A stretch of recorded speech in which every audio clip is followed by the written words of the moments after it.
It's Global Games Week on GDS, and that has us wondering, is there something special in the DNA of world champions, or are they just like us? Professional genealogist Crista Cowan is here to tell us a little more. Hey, Crista, how are you?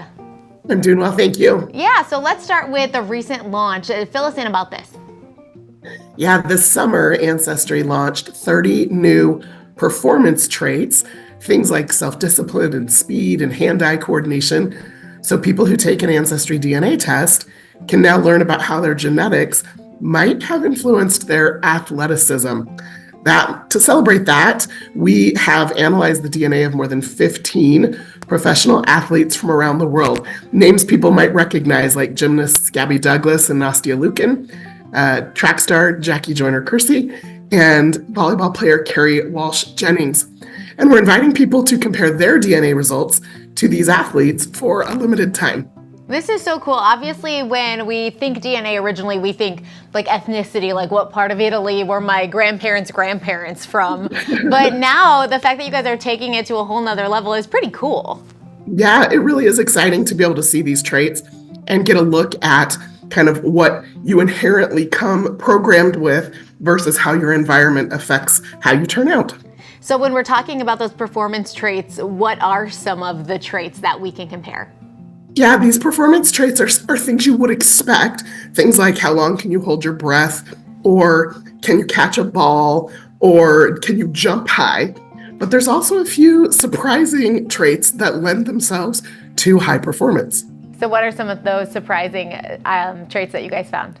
Yeah, an interesting finding was that mental toughness may be one of the most important factors in athletic success. So Ancestry DNA traits showing a likeliness to be competitive.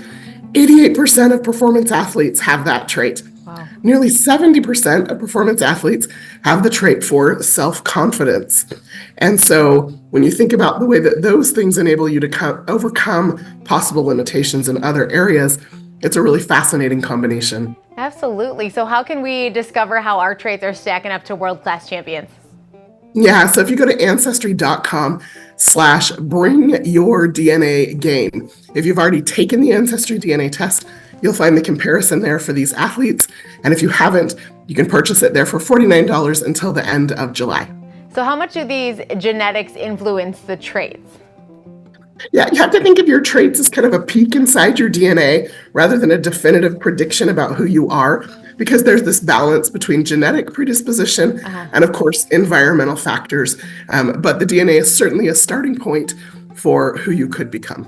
It's so cool that we're able to compare against these athletes, though my favorite person on earth to compare my DNA with is my brother, because obviously we're the closest match, but our ancestry is like 2% or 3% difference.